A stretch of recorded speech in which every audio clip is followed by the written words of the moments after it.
Thanks for taking the time to have some conversation around real estate retail. A lot of people don't realize all of the in and outs of everything.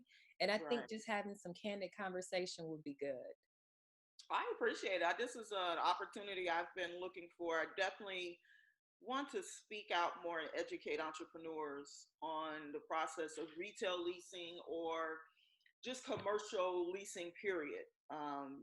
And this is giving me the platform I've been looking for, just trying to, a little bit of information can go a long way for someone and make a difference in maybe some future plans that they have and give them things they haven't thought of. So I appreciate the opportunity. Absolutely. So most people don't know about the process at all. And so the commercial real estate side of things is kind of figure it out as you go along or make lots of expensive mistakes Yep. um, as you go along. And so we want to talk about that and that process and also where things are right now. Like it's pretty scary right now. It is. It is. It's scary for everyone. I think everyone's finally seeing how important everyone's job is. Hmm. Whether you're the nanny Hmm. to a CEO of a company or an owner of a business, you're not exempt for what's happening right now. This pandemic is touching everybody, and it makes you realize just how important they are, and how important they are to make this world go around. Hmm. Just think if we really got to the point and we even shut down the grocery stores, we'd really be in a big trouble because some people don't know how to cook, and all they know how to do is maybe go get something frozen or fast food. It's just, it could be so much, it could go to another level than we could ever think of. So I think learning the steps of owning a business and what it takes, I think the biggest challenge that entrepreneurs have, and these are, I'm speaking of people who are just now, maybe this is their first business, maybe this is their first restaurant that they want to open, their first hair salon, their first gym. And it can be quite overwhelming because you think you know the cost, but you really don't consider some things. Well, let's So, unpack that. What are some of those things they need to consider? well, just one of the things I definitely want people to consider is it's not about you only paying the lease rent. Hmm. Before you even open your doors, have you put money aside or have finances available for a build out? Because there isn't a space that you're going to move into that you can instantly open your doors by release it on Friday and open it by Monday. That's not going to happen. So you need to make sure you have finances put aside for a build out. If you're adding for example, a kitchen to a space that didn't have a kitchen, then you need architectural designs. You need a Hmm. permit from the city. And to get that permit from the city, they're going to ask you for the architectural designs. And it's not like architectural building a house, the inside of that four wall location. The city needs to know where is the gas line going to go if it needs one, where's the grease trap, the electrical going to go, where's the kitchen, is it meeting qualifications, and an architect would be able to tell them all of that. Right. Yeah, it's things like that that they need to consider. Do you have money put aside to pay for the sign? That doesn't sound like a lot, but some people just don't think about those details. And then what are the rules of the sign that you can have for that building? Because each landlord owner is different. Some don't mind, some only want a uniform and it can only be this size. And so you want to make sure you're prepared. And that's where a commercial realtor can come in and just bring those things to the forefront for you. We're kind of a go between. We have to sometimes sell you when you're a new business to the landlord rep, Hmm. because a lot of them won't get off, as we call it, get off the couch, unless Right. you, uh, yeah, unless you meet their requirements. Some Hmm. of the first questions that I get from landlord reps, for example, is, well, do they have a social media I can go to? How Hmm. long have they been in business? Do they have any other locations? Hmm. So if you have never been in business for yourself, but you have a large social media presence, you've got their attention. Hmm. But if you don't have a social media presence and maybe you've got a landing page as a website and you don't post anything, you're not showing pictures of the cakes that you bake, maybe you're a baker, Hmm. or your hairline products that you, whatever it is, they're looking for that, and they will go to the website and check you out. Absolutely. And they And rightfully so, right? yes. Um, I think as we're seeing the challenges right now, people just think, oh, stores in the mall or Gap or those big stores. But Mm-hmm. overall, if you look at it, you may not be a Gap or in a location that large or that expensive, but you're still a risk to the property owner. Exactly. You're still a risk, and they need to de-risk the decision to allow you to be in their space. Exactly. And that's key, because one of the things I also have to educate my clients on is they're going to ask you for your finances. Mm-hmm. Where is this money coming from for the build out? Where is the money coming from for you to maintain yourself during the length of this lease for at least a year? And they're going to want to see bank statements. Maybe you've got retirement. Maybe you have an investor that's going to invest in the business. They're going to want to see their finances. And if they don't financially think you're feasible, and just give you an example, like you just said in the Gap, maybe you and the Gap want the same size space. Who knows? Mm-hmm. Between you and the Gap, guess who's going to win? That's right. The Gap. Because and Gap's that's where, on the business side of things, that's where people start to realize how all of the components of business are important. Branding, marketing. Yes. Yeah, you need sales. Like all of those things are important. Not just what you do, doing it well. All of the other components of a business need to be in place. So yeah. Exactly. And you need to think just as big as those businesses like the Gap. Even though you may be small, they still ask you for the same thing. Now, yes, the Gap is going to get the door open quicker because of their reputation. Like you said, the branding, everybody knows they, quote unquote, may have the backing. And the reason why I say that, nowadays, nothing's promised. I mean, Nordstrom's is filing for bankruptcy. And Gap hasn't paid their rent. So can we talk, it's you know what I'm saying? So don't think, oh, I'm just a little bitty person compared to them. Yes and no, you aren't, but your finances and having your stuff together is important no matter who you are when you want to open up a space. So it's important to, when you have your stuff together, the landlord reps pay attention. And I've seen reactions from them and in their tone of voice or tone of conversation when they're an entrepreneur. They're an entrepreneur and they've never had a location, versus me saying, oh yeah, they've got 3 locations, one's in South Carolina, Tennessee, and Florida. Oh, really? What's the website again? Okay, well, sure. What time would you like to be there? Whole demeanor changes. Mm-hmm. If you don't have the branding, like you said, and you don't have the finances, they're not getting out of their bed. They're not rolling off that couch. They're like, I'm sorry, we're looking for someone with a more established name. Right. And unfortunately, some people may think that's unfair, but at the end of the day, it's about, can they pay their bills too? Absolutely. They're suffering right along with the retailer who can't pay them, because they've got responsibilities as well. Mm-hmm. So I get a lot of information from, I read articles from this one reporter, retail reporter with CNBC, Lauren Thomas, and she covers a lot of information on what's happening with retailers and their current situations pretty much all throughout the year. She has some great short articles, just get to the point, provide some statistics.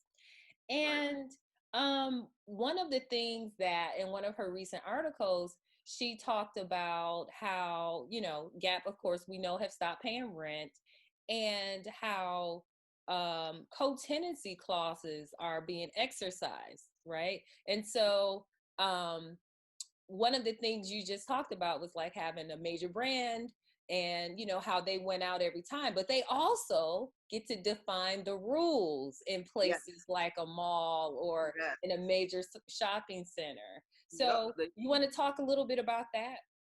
Yeah, that is very, very true. I always have to explain to clients, say you wanted to open up a bakery. Oh, I saw this great space. Well, good. Where was it? It was right 3 doors down from Publix. That's not going to happen because Publix has a clause in there. No bakeries are coming near their stores. They don't want consignment shops near their stores. They have a look that they want when they open up a location, or someone allows them to open up their grocery store at their location, how the negotiations may go. And most landlords and investors are going to go with what Publix says, because Publix is a long-term lease and they're going to be there for the next 25, 30 years. Versus you, who may only be trying to open up, Show's bakery, and you may not survive 2 years. So they're going to put all their eggs in a basket and they're going to control it. And also, those companies are also they're earning they're also paying the landlord part of their revenue. That's right. Quarterly, depending on what's agreed upon from their company. And that's why it's okay, if I'm going to give you a percentage of what we make, then I should be able to tell you who could be here and what we're looking for. Right. So that's usually how that works. Target is another one. I had a client a few years ago who wanted to open up a jazz club in Dunwoody, in the Ashford Dunwoody area, perimeter. And if you know where that big Target is over there, there was a restaurant that had been closed for a while, and they said, well, this size would be great for a jazz restaurant. I'm thinking, oh yeah, it's not on top of Target, it's around the corner on the side. And they wouldn't let it happen because Target had it written that no clubs of any kind can be near their stores. Right. And it's a jazz club, so everybody thinks mellow, just a little bit of wine. Nobody's out there doing anything crazy, but it didn't matter. No clubs whatsoever was put in the stipulations of their contracts. Right. And that Publix over there, that Target, is over there. It's large. It's massive. So they've got a big space where they can say what can go and what won't. Right. Everybody abides by it. So, yeah. So you and I have both been in real estate almost a couple decades here. And so we've seen a lot of things on both the residential and the commercial side. So I think it's important you're explaining, we're talking right now about, how basically a company can say, I don't want you there, or people can size you up and say, you know what, I don't want you in my space. So let's talk a little bit about the differences in commercial real estate versus residential real estate, and how you can, set those kind of rules and have biases in commercial versus residential. You want to dig into that? Yeah, it's a lot to dig in. First of all, I want to say, anyone listening to this, please don't take offense. It's just business versus being comfortable at home. So a residential agent, their focus is that one individual to help them buy or sell their home. Versus commercial real estate, we wear many hats. We can buy, sell, or lease commercial property, or we can just pick to only be a buyer, period, of buildings. We can pick to just sell land and help people buy land only and still do a great income. They won't venture over to, I'm going to help this person sell a strip mall. If anything, they're going to help provide the land for the people who want to buy a strip mall. So we develop these great relationships with developers and other people like us in the commercial real estate business, because you're dealing with business-minded people. When you're dealing with business-minded people, they're watching you just as close as you're watching them. And they want to get with someone that they know that they can trust, and they can put this responsibility on to either sell their property or help them find a large piece of land to develop the next strip mall. And they're not going to give that to a residential agent, because a residential agent, in my opinion, is just going to be looking at, oh, here's 5 acres of land. Can't you put your mall here? And it doesn't work that way. A commercial realtor is going to dig deeper. Okay, well, this is 5 acres of land. Why has it been sitting here vacant for so long in a great area? What's behind the scenes on this piece of land that the average person driving by wouldn't know? So that's where we can start digging, doing research that residential agents don't have to do in their case. A residential agent can take someone to a house and say, oh, here's a 5-bedroom, 3-bath that you wanted with 2-car garage and a pool in the back. And their clients coming by and just looking at it and saying, hey, this is great, I'll take it.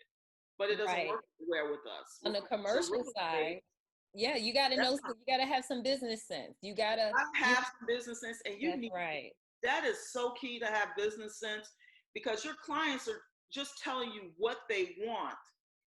But it's also up for you too, as a commercial realtor, to throw in some things that they may not have thought of. Show them your value instead of being the person that just points and say, there's land, go for it. Right. Show them your worth. Oh, that 5 acres of land that you thought you wanted, you know why they haven't been built? It's got a massive sinkhole in it and they can't seem to control it. I'm making up something. Mm-hmm. Or you can't build on it because it's too marshy. It's got too much wetland under, like if we're in Florida or something.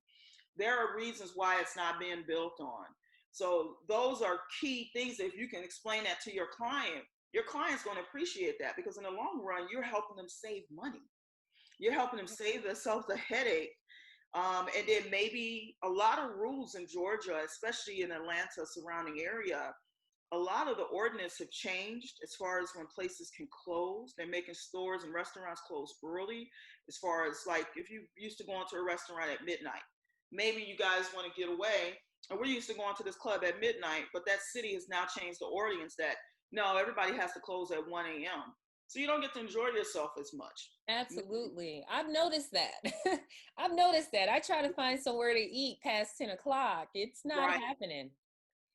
Yeah, so. Exactly. Especially if it's around your home immediately. Mm-hmm. Like you said, this is not going to happen. So knowing that information and understanding that, it's key and valuable to your client. Residential agents don't know some of the stuff and don't dig that deep because that's just not their area of expertise. Very good point. So with real estate is very much behind when it comes to technology and being forward thinking. Like real estate is just an industry that's behind. So previously, I can even say, 10 years ago, and I've been in real estate as an investor since 2003. Okay. But licensed as an agent since 2006. Right. So it's been a long time. But back then, it was all about the company's brand and who you worked for, and you don't work for them, right? You have your own business under them, but what franchise you were under. Right. But things have changed. Nothing is about the franchise anymore because we have social media, we have the internet. It's about personal branding. Mm-hmm. So, as long as I know Tondaleya is licensed and she has experience in commercial and residential, and, I could, get expertise from her and understand that she knows what she's doing, I really don't care who Tondaleya works for. That's been my experience now. Right. But back in the day, when it was really all about the brand, so people would jump, oh, Keller Williams is the brand. Oh, some of those companies like Leases, those companies, nobody even like, what's that? Like, how do you pronounce that? What's that again? Yeah, exactly. And many of those firms don't even exist anymore because they got beat out by bigger brands. And I'm starting to see some of them come back because it's cheaper to own that franchise now. And agents are able to get business based upon their own personal brand. Exactly. It's really, at the end of the day, it's what you know. Yeah. And if you can't prove that you've got the knowledge regardless of who you're under, because I know some agents that aren't under anybody's name and they've got their own little small firm and they do maybe 5 or 10 transactions a year and they're fine with that. Mm-hmm. And because it's definitely a difference, but you do have the goals of a lot of commercial realtors are to go for the big dogs, as we want to call them. Yeah. And some of the big dogs, when they hear I'm with Keller Williams Commercial, they go, "Oh, I thought Keller Williams was only residential." And so I was like, "Oh no, we are, we're high. We've moved up the ranks. We're nipping at the heels," and I only say nipping at the heels of some of the bigger ones, like CBRE and everything. We're not that high up, but we're behind them and we're gaining recognition. And the location I work out of Brookhaven, we've got some of the big names in there, like the Massells. If Steve Massell is very well known in the commercial industry in Atlanta, in the state of Georgia. His father was the former mayor of Atlanta at one time, Sam Massell. So, and then we've got Atlanta Land Group. Atlanta Land Group has put together some of the largest land deals in Atlanta. And they are the nicest guys I've ever met. They're a wealth of information. So I am very lucky to be able to pick up the phone or call and say, hey guys, how do I handle this? Because every transaction in commercial real estate is so different. It is not cookie cutter. You cannot pick up a book and say, oh, Monique wants to open up an office. Then step 2 is, no, what kind of office does she want to open? How many employees does she have? Is she looking to expand in 3 to 5 years? There are so many questions you need to make sure that you answer. Right. And that takes it back to your first point with when we first started talking about having an architecture firm help you. They do space planning. They talk about your future goals, and they make sure that your space can accommodate your future growth. Exactly. Because you as a business owner, all you're thinking about is, I need an office. I've got 50 people and I've got to stick them somewhere. That's as far as you go. And it's okay because you've got enough on your plate. One thing as an entrepreneur, I always like to stress to them, learn to delegate. I know it's scary in the beginning because finances are tight. And you're thinking, oh my God, if I hire a commercial realtor, I can't afford to pay him. Well, key word is 9 times out of 10, you don't pay us. The landlord reps pay us, or the owners of the building pay us. And it's in their best interest to pay us because they're the ones that's going to win at the end of the day, because now they've got a new 5-year lease and income that they can count on. So you learn to take things off of your plate. Don't put so much pressure on yourself. You're not an expert at everything. Delegate. And that'll help relieve some of the stress of being a business owner. Absolutely. But we have to, sometimes commercial realtors, we have to still do a dance and make sure people understand of what we can do. But people would be surprised at what we have to go through. We kind of have some same hookups as residential. A lot of people want to do things, but don't understand the finances behind it. Buying a building is not like buying a house. Buying a house, you can put down 3%. Buying a building, you need to have 20% down. Period. Or 30. I've seen 30. I hadn't seen 20. Depending on the lender, Usually 20 is the base. It depends on the lender, but and exactly. And we're not talking about $100,000. Of it, 20% of $100,000, right? A building costs way more than a house. Oh yeah, about $800,000. Exactly. There you go. So you need 20. About $1 million. Yeah, there's some people I know that won't have a conversation with you if you don't have $250,000. Mm-hmm. And you want to buy something. They're like, well, you're not ready. And some people may think that's rude, but sometimes you have to give people reality. Just because you want to buy that building that you saw driving down the street doesn't mean that you qualify for it. And our time is valuable because commercial realtors can't count on 5 closings a month like a person who's selling a home. That's right. Our transactions can close in 30 days or up to 2 years. Or not at all. And yes, our payouts are great and the income can set you up for a couple of years depending on what you're selling. But if you're at the last hour and the person pulls out and doesn't show up at the closing, that 6 figures that you were expecting can just rock your whole world. So being a commercial realtor, you really got to have some patience and hang in there because it's just not a quick transaction like buying or selling a house, to be honest with you. It really isn't. That's right.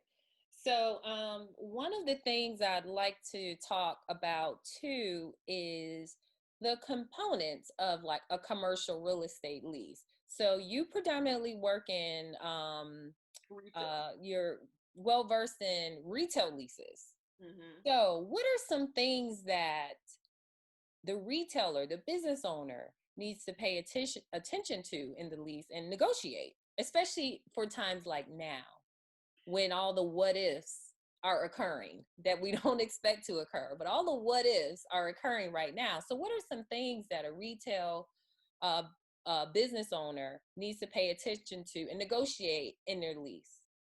Well, first of all, do know that the price of the lease is negotiable, meaning the price per square foot. You may have been told $25.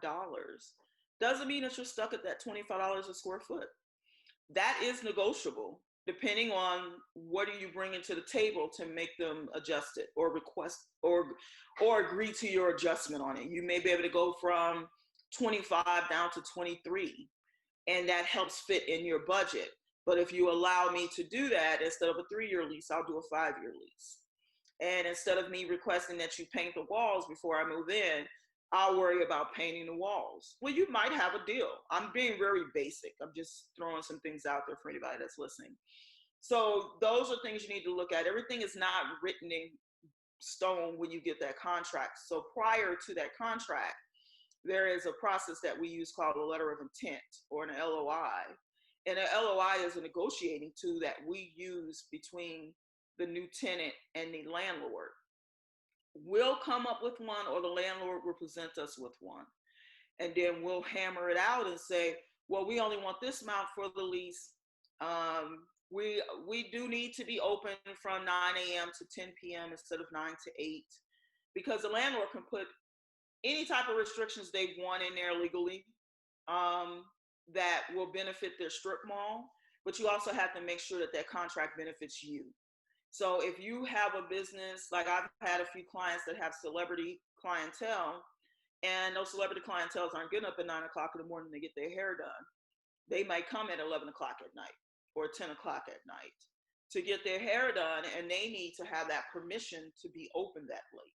So you want to adjust that in the contract prior to signing that, or prior to the LOI. You also want to make sure that you understand who's responsible for what. Is the landlord taking care of all the utilities, or are you taking care of all the utilities?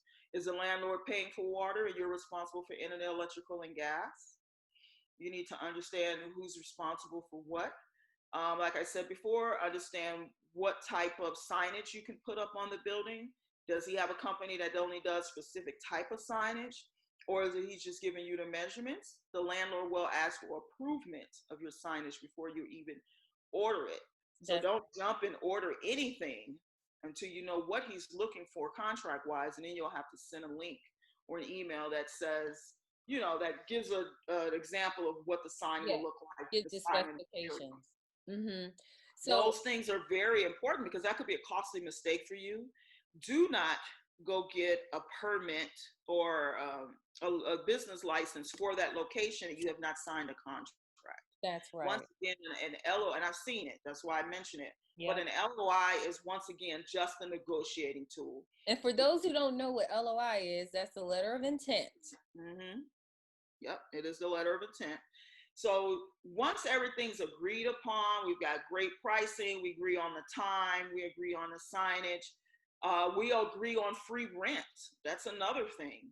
So where free rent can come in, as I mentioned earlier, when you rent out a space, it's not instantly ready for you to, it's not turnkey. You're not, oh, great, it's not a new house. You're not turning a key and you can back the truck up and move in and you guys are in bed by midnight and it's a great home. No, in the retail industry, most of the time you're getting a vanilla box, or you could be getting someone else's space that moved out and they didn't clean it up well, and neither did the landlord. So now you've got to make this space your own. So you can get free rent from 30 days to 60 days to 6 months, depending on the length of the time of the build out. So now we're going to go back to architectural. That's where an architect can step in, because you need those floor plans. You need the floor plans, the landlord needs the floor plan, and your city needs that floor plan, because that's where your permits are going to come from. I can't stress that enough. You know what? When it comes to the architecture, so this is what a lot of business owners don't realize, is that you should know what your business requirements are before you start looking for a space. And actually, you should bring in the architect at that point, before actually you select the space. A lot of people don't realize, if you can, a lot of people don't realize that some things architecturally may not work for your business. And also when it comes down to the systems inside of a space, the HVAC, the venting, whatever is required, the amount of handicap parking or ADA accessible requirements you need. Like if you sit down with an architect in the beginning and tell them, hey, this is how many people I service, this is how many occupants I have at one time, and these will be my hours. These are the type of people I serve. Then they can map out, okay, well, you'll need a space around this many square feet, and because it's X amount of square feet per person, do you have a front desk person? Like they go through a whole inventory of how you operate. And Yes. then you know what kind of spaces, you know, And it's key. fit it. Yeah, I have to. I explain that to people all the time. You don't wait until the last minute to get the architect. You Mm-hmm. should have in your mind what you want your space to look like. If I asked you, what do you want your house to look like? Most people could jump up and say, oh, I want it to look like this. I want it to have this brick. I want to be in this neighborhood. But when it comes to their business, all they can think of is, I just wanted to open up a hair salon. Well, no, Yeah. it's so much more to that. So One you're of the craziest 100% correct on that. hmm One of the Now, craziest things that I've negotiated in commercial spaces, and I mean, sometimes it would be leases that are about $40,000 or $50,000 a month. oh Is wow. the client, right? So it's an exorbitant to me amount of money, but of course they have the revenues to support that and the client base Mm-hmm. to support that. But down to the minutia of who is responsible for changing light bulbs throughout this Exactly. 20,000 square foot space has Mm-hmm. to be in the lease, because you think about it, that adds up, you know, over time. So even, you know, I've had where we went back and forth over light bulbs. So, you know, it would be defined, okay, I'll be responsible for buying the light bulbs. The landlord will say that. And then the tenant is responsible for installing them every time they go out. But then I have other leases where the landlord is called every time a light bulb goes out, and they send a facilities person to change light Yeah. bulbs. So just that basic kind of thing can actually add up, especially if the space is big, that you need to think about. Well, also, if I also think about this, I've been negotiating HVAC units. Mm-hmm. And so I have to explain because the most famous lease in Atlanta and probably all across the country is a triple net lease. Yep. And a triple net lease is a lease where, at the end of the day, nutshell, sum it up, you're responsible for what goes wrong with that space. If the HVAC isn't working, you've got to call the repair person, not the person who owns the building. So when I explain that to my clients, their eyes get big and they start to go, what? And I say, but do rest assured that we will have that place inspected. And I need records to prove that you kept it up before we will sign off on this lease. Because if you're giving a client a good product, then the last thing they need to worry about is the HVAC is broken 6 months. Like I've got a client, they already knew, the landlords already knew that the HVAC was shot. They weren't going to fix anything till someone was ready to lease it. My client was that someone. Well, as soon as she signed the lease, they got the HVAC person out there, put a brand new system in it, blah, blah, blah. So with her having that good product, she doesn't need to worry about that. This is not going to break in the next 1 year or 2 years. It should be good. But Yeah. they also require on the other side that you as the tenant, that you get that service every 90 days, and they want to see the records on it. They want the records, and you gotta keep the So records. it Mm-hmm. is a trade-off. Yeah, I'm going to give Yep. you a brand new HVAC, but I need to know that you're keeping it up. So if it does break down, you can't come back and say, well, I've only had it for 6 months and now it's not working. Well, did you do the required maintenance that's written in your contract for Mm-hmm. you to do? So it does go down to, like you said, as little as the light bulbs to the HVAC to the plumbing system. The They want to know what HVAC. type of vent you're going to put in if you have Yep. a restaurant. And do you need a vent? Well, there's another expense if you do, because There that's you go. expensive to put a vent in. It's There you expensive to go. put a grease trap in if you never had one. And You some are know, going to pay for it and some aren't. on the HVAC, what people don't realize with buildings, and to be honest with you, I would say the same thing about a house, but people focus more on the cosmetics of a house. True. So they're thinking about the furniture and the paint and this and that. But in any building, any physical structure, over my years in the industry, Mm-hmm. in construction and real estate, the two most expensive repairs that you will have to be responsible for is number one, the roof, and Yes. number two, the HVAC. Yes. And having those written, so I typically, if it's a lease, I'll have it written into the contract. So one of the things you mentioned earlier, just to bring it back, when we were talking about how landlords could be picky, you know, about who they want in the space, and of course, Right. based upon requirements of other people they have in a plaza or, you know, Mm-hmm. within an area. And that's great. But I also think that business owners need to be cautious of who they choose to lease. Oh, definitely. They have right? every right to. Because there are some landlords that, some building owners that own multiple buildings, and therefore they have contracts with HVAC and roofing companies that are across all the buildings, and including that in the contract, that they will maintain it. I have found to be less stressful as long as it's a good landlord who has a way to accept those incoming requests, facilities requests, and dispatches someone immediately, Yeah. And now that you say that, so since we're talking about all the HVAC and all of that great stuff and what the landlord will take care of, like the outside, maintaining the grounds of the property.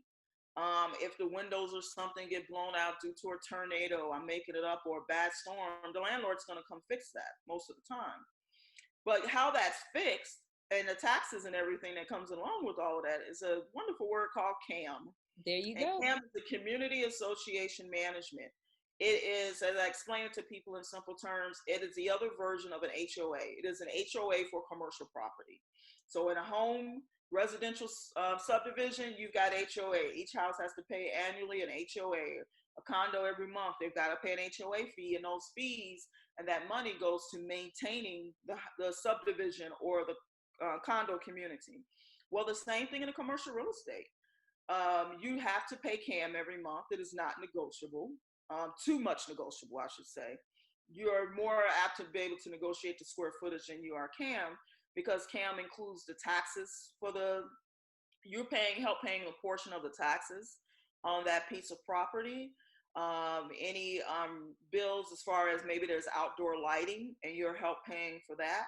So the landlord includes that with the lease. So if you're paying $20 a square foot for a space, on top of that, you're probably paying $6 a square foot for CAM.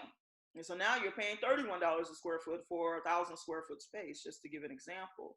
So you have to know that there are additional fees that are in there, but they're in there to help maintain the place. A great example I like to give people when I'm talking to them, I was like, well, where do you want to be? Or let's just say I want to be in Buckhead. Well, it depends on their business. You will not be in Buckhead, or you will be in Buckhead. And like we said, the landlords do pick and choose who and what they want there. Buckhead has a certain look than what some places in Atlanta have out south, maybe. What's on Old National Highway is not going to be in Buckhead. I mean, and the part that people need to understand is that it is not illegal. It is not commercial real estate to discriminate or have their biases or say no. There's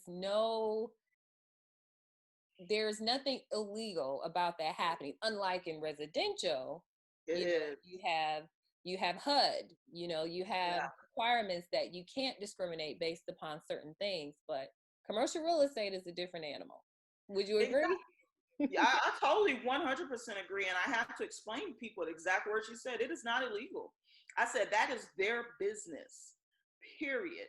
And they're allowed to do with what they want in their business. They're investing their money into this location, and they've already got plans and ideas of what they want there. I've called new developments. Well, they weren't new. They had bought a strip mall in the Chamblee area. It had been looking like okay for years. Now Chamblee and Brookhaven is one of the hottest areas in Atlanta, and it's totally changed compared to what it was 15 years ago. Mm-hmm. So I saw them fixing up this space, and I have retail clients, and I'm like, hey, I see you're fixing up the space. I have a client that wants to put XYZ there. Oh, well, the landlord, to be honest with you, he's looking for corporate leases only at this time, but you can keep in touch.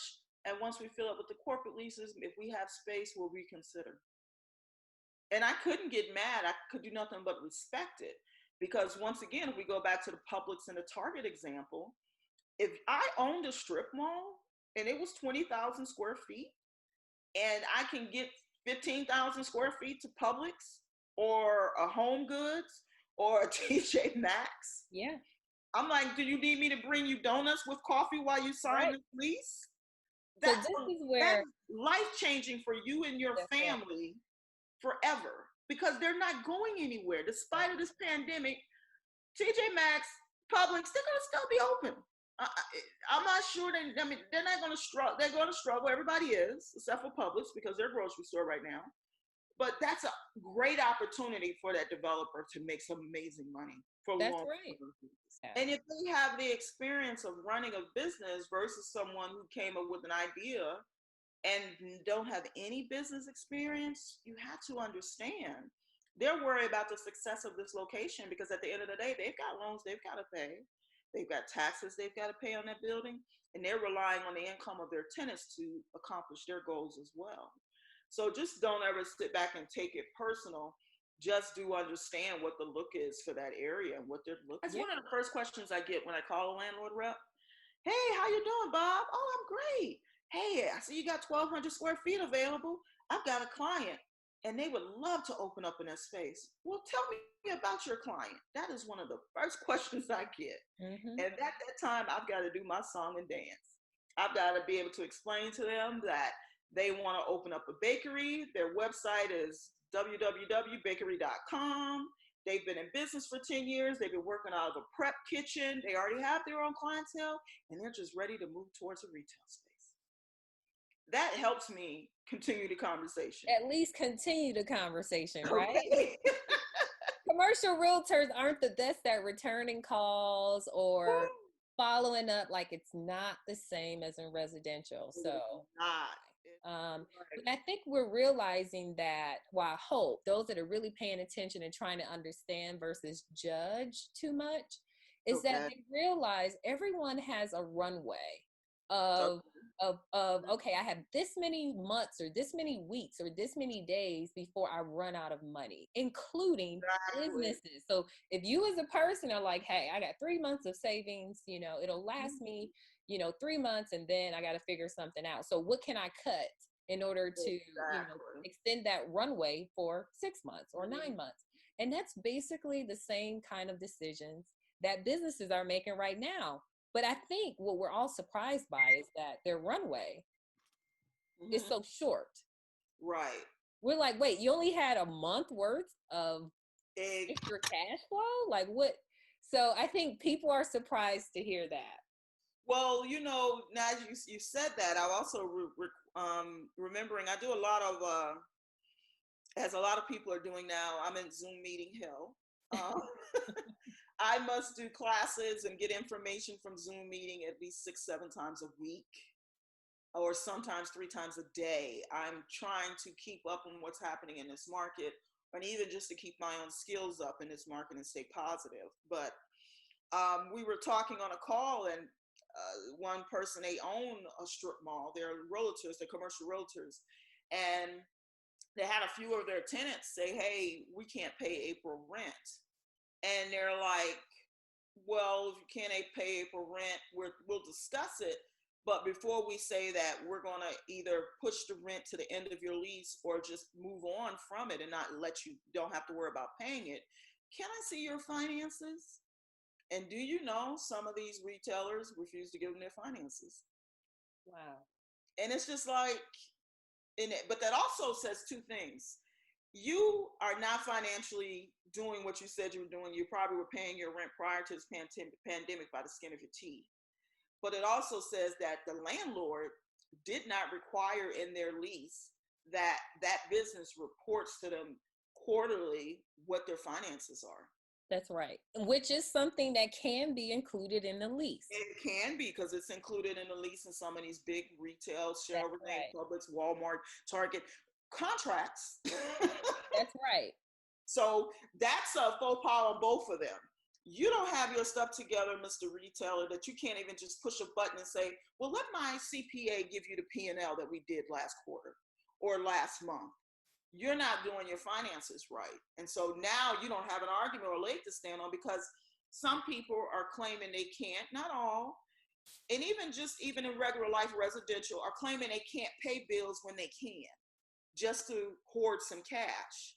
Right, to extend their runway because of the uncertainty. So some of these landlords are like, well, let me see your finances before we give you a yes or no. A lot of people also don't realize that like the major commercial real estate properties are owned by insurance companies. Yes. And they are able to pay out claims from the cash flow from their investments. Exactly. So if you are not paying, then they cannot fulfill their legal requirement to pay out claims and things through their insurance contracts. So all of this is connected. We're all connected. Yes. And I think it's exposing that now more Yes. than ever. So we can't be cutthroat with each other. Yes. So it's an interesting time. It's a very interesting time. It is. And I think that this will be helpful to those who are, there are a lot of business owners or aspiring entrepreneurs or business owners that are going to have to start over. Yes. And this conversation should be helpful to them to do things differently the next time, things to pay attention to. But those that are considering, which there are a lot right now, considering going into entrepreneurship and opening a location of their own, regardless of what kind of business it is, there are some things that they should take note of from this conversation that will be helpful. So, Tondaleya, how can people reach you? Hey, well, I did work for Keller Williams Commercial at Brookhaven. We're called Keller Williams Peachtree Road. So you can Google that and find our information anywhere. You can reach me at Commercial Realtor TC on Instagram and Twitter. My email address, I don't mind giving out. It's Tondaleya at kwcommercial.com. And I'll spell my first name. It's T as in Tom, O-N, D as in David, A-L-E-Y-A at kwcommercial.com. On LinkedIn at Tondaleya Carter. So I'm definitely accessible, but if you type in Commercial Realtor TC, I will show up in Google quickly. Well, that is fantastic. I really appreciate you taking the time to inform our audience, and it's been a pleasure. All right. Thank you for your opportunity. I appreciate it, Mo. Thank you. Take care.